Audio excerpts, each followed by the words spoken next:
Hi, in this video we're going to look at two presets from the Audiotent Matter Pack, and Matter Pack is a preset pack for Arturia's Matrix-12 V, which is based on the Oberheim Matrix-12. Really cool synth, very analog sounding, and you can get some really cool futuristic sounds out of it.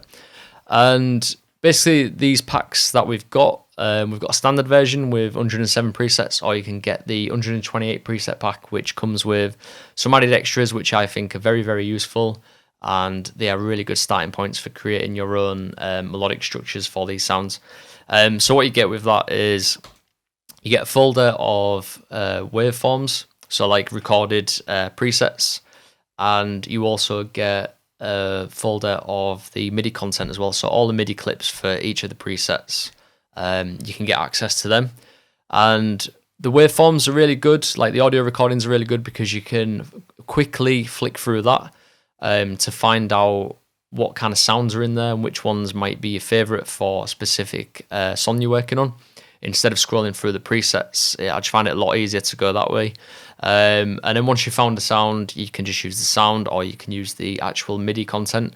And the MIDI content, you can combine that with different presets, so you can use this kind of like MIDI one that I've got here with a different preset number, or you can swap and change the MIDI notes, and you've got loads of flexibility with it basically, which I think is very useful. So yeah, let's get stuck in, and we're going to be looking at two presets. One's called Lava Lead, and we've got a pad called City. And I think it's really good. I've said this in previous videos, I think it's really good to do deconstruction of sounds, because it teaches you about the synth that you're using for the presets, and it also teaches you how the presets were made, and it will give you inspiration and insight when making your own patches. So I'm just going to quickly play this Lava Lead.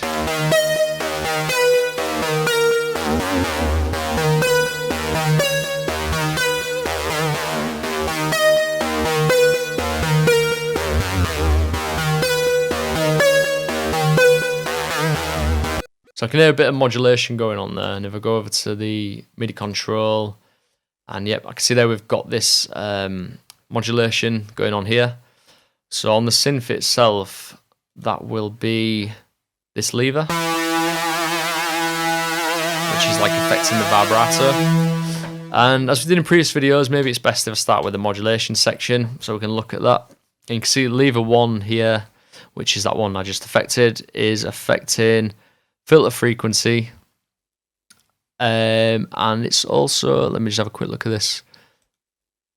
So we've got two on here actually. Yeah, we've got VCO1, so it's affecting the pitch of the first oscillator, which is adding that vibrato sound, and then it's also affecting VCF, which is this one here, which is the frequency, filter frequency. So also you've got envelope 1 here, which is this one, and that's affecting filter frequency there. And the filter we've got is set to 3-pole high pass filter. So instead of doing a low pass cut off, this one is actually utilizing the high pass, so it's sculpting out the lower frequencies. And then we've just got a bit of movement using this envelope to kind of push that up a little bit when you hit the notes. It's quite subtle actually what it's doing. And then envelope 2, which is this envelope here, we've got that affecting VCA2, which is this guy here. And that is basically acting as the envelope for the amp. And the sustain's all the way up actually with a little bit of release, so that's just kind of on-off, kind of like that. There's no build-up to the sound, it's just on. No decay on it. Next we've got envelope 3, which is this one. And that we've got a short decay on it. No sustain, no release, no attack, and that one is affecting VCO1 frequency. So that's adding like a little bit of a little bit of jump up in pitch at the beginning of the sound. So if we open this up,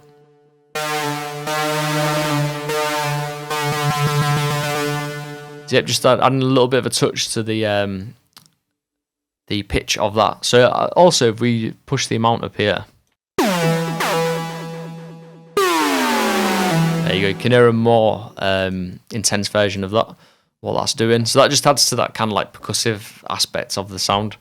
And let's have a look what else we've got. So we've also got another envelope set up here, Envelope 4, which is like 42 attack, short decay, halfway on the sustain, and then a little bit of release at the end. And that's actually affecting FM amp here. So it's this one, so it's opening this up. And without it, it sounds like this. With it.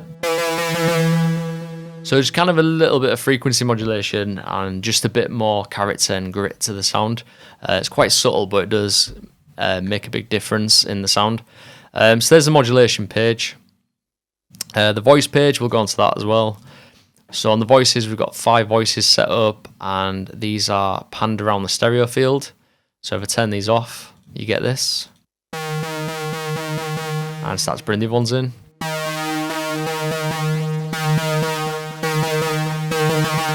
So with that, you're getting like a really, really wide sound, and as you can see, 2 and 3 are detuned slightly, which are panned just a little bit left and a bit right, and then you've got these hard pans here.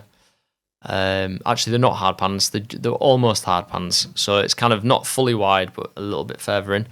And like I said, with that bit of detuning going on there, you're getting a much wider sound than just the mono voice going on its own. Let's move back to the main page and take a quick look at the effects section. So we've got an analog chorus set up and also a delay as well. Let's turn these off and have a listen.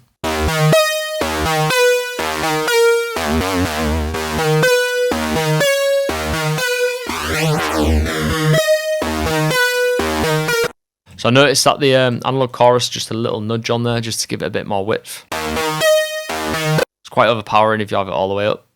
So that's just adding a bit more depth. And then the delay, we've got this happening.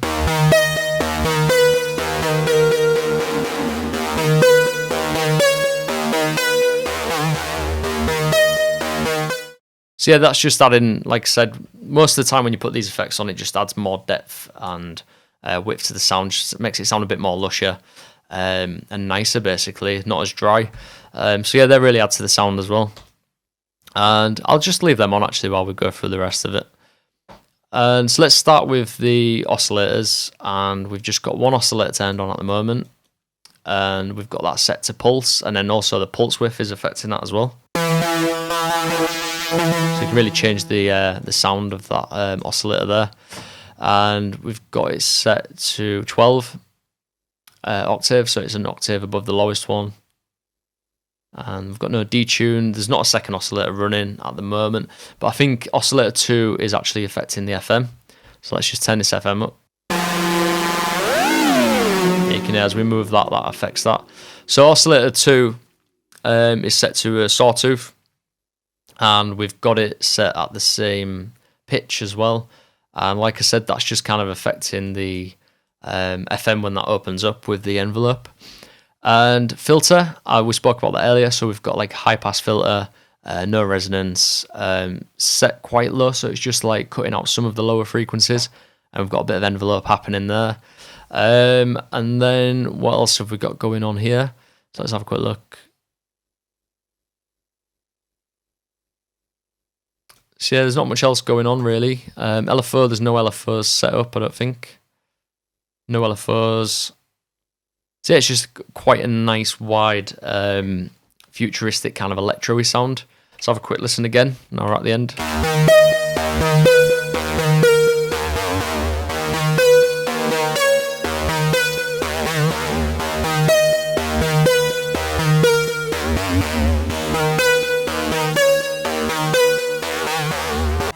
So there you go, there's Lava, nice lead sound. Let's move on to the next one, and we'll take a look at this next one, which is a pad called City.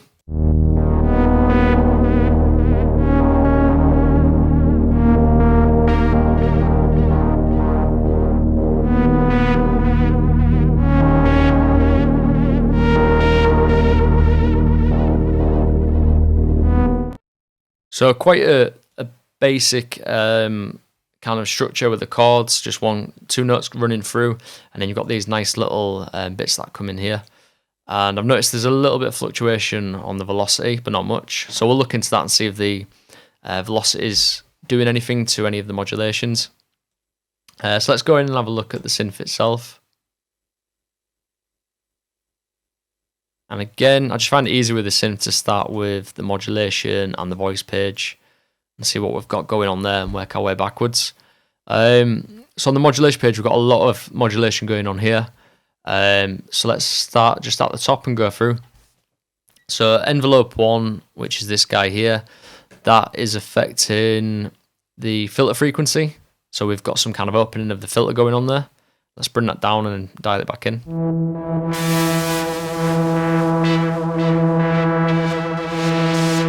So yeah, just a little bit of a snap kind of decay on that. Envelope 2 we've got here, and that is set to VCA2, which is this one. So that's like the volume envelope, pretty much. And on that we've got a bit of attack, so it comes in gradually. Just not much actually, so it comes in quite quickly. Bit of decay, full sustain, and then a little bit of release as well. So when you release the note, it carries on.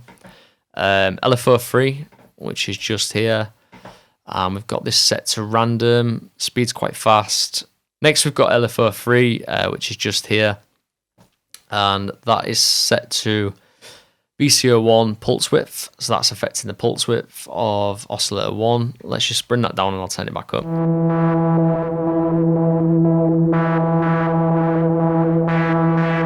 Yes, that's just randomly moving the pulse width on the oscillator. LFO3 is also affecting filter frequency, so it's randomly moving the filter cutoff around. So next is ramp 1, which is just here, set to 42 rate, and that is just opening up the amp of LFO3. And then we've got LFO1, which is connected to VCO2 frequency. So on this one, we've got random again, speeds around 54, and that's kind of randomly moving oscillator 1's pitch. Again, as I said in previous patches, really cool little trick because it makes it sound more warm and analog. And then LFO2, this guy here, that one's set to square wave, and that is modulating filter frequency also. So we've got quite a lot of modulation going on the filter frequency with these combined. And then envelope 3, which we've got here, quite a long attack and sustain, so that's like an opening one that stays up. And that is affecting filter resonance. So the filter resonance here is set at 18, and then that kind of slowly opens up, and then once it's open, it stays there. And then we've got lever 1, which is the modulation lever, and that's affecting VCO2 volume. So you've seen this one here, this oscillator. The mod wheel, when you open it up, it brings up the volume of oscillator 2. And it also opens up the filter frequency as well. So let's have a quick listen to that, see what that's doing. If I click off here, there's this little lever here.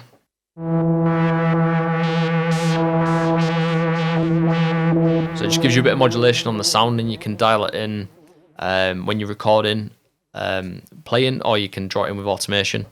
That's quite a cool little feature on there. And then let's move over to the voices section. So we've got all 12 voices set up here, and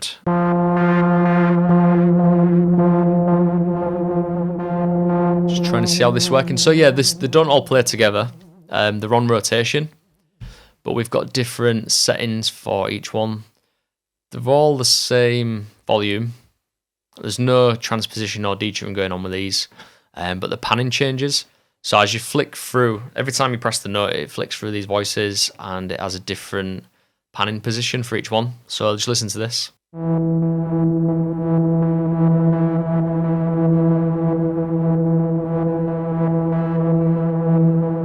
So as you can see, as I scanned through, it changed the position of the panning. And that's pretty much it for the voices and the modulation. And then effects, we've got analog delay and analog chorus setup. So without it, it sounds like this.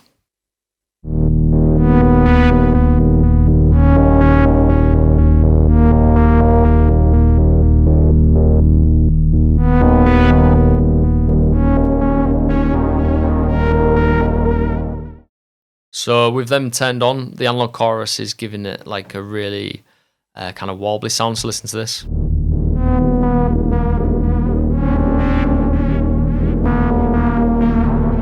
So we've got like modulation going on in the chorus as well, and this rate on the stereo width is kind of adding just more wonkiness basically, like makes it sound really, really unstable. And then with the analog delay,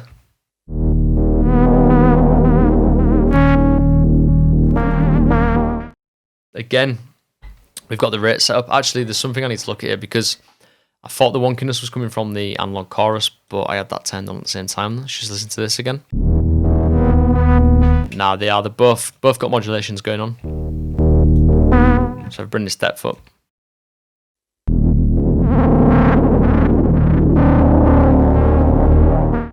So yeah, the effects are a very kind of important part of this sound, because it's just adding more unstable kind of modulation to the actual sound itself, even though there's a lot of modulation going on already.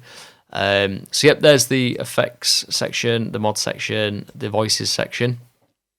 And next we're going to just look at the basic kind of settings of the sound. So let's turn these off, and maybe we'll turn off the voices as well, so we're just working with one voice in the middle, just so you can really hear the oscillators and the relationship between them. And modulation, maybe I'll just open up the filter. Yeah, we'll just open up the filter for now. So yeah, let's look at the oscillators. Let's turn this one down. The first one's just a pulse oscillator. We can change it there with that.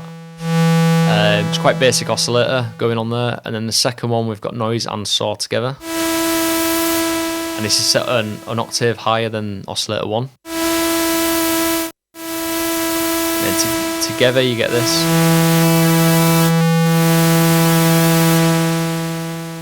It's quite a nice, just raw kind of noisy sound going on there. And then next you've got the filter section. So the filter we've got is set to 3-pole low pass filter. So it's not like a 24 pass, I think it's like 18 free pole, 18 dB. And then we've got the resonance up a little bit.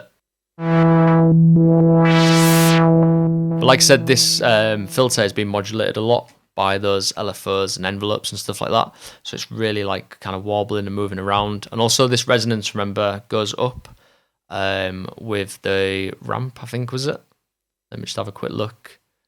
So yeah, just here, envelope 3 is opening up the resonance. But as we said before, it's sustaining quite high. So once it's up, it's up. If you hold it down, that resonance rises quite high. So it starts at 18 and goes up. And that's kind of it really for the oscillators and the filter. So there's 2 more presets which I really like from the Matter Pack. And next I'd like to know, how are you all getting on with the Matter Pack? Have you tried it yet? Are you thinking about getting it? If so, what are your favourite presets so far? Have you written any tracks with these presets, or have you kind of modulated them and sculpted them to fit in with your own tracks? Please let us know your experiences in the comment section below, and I look forward to checking those out. Thank you.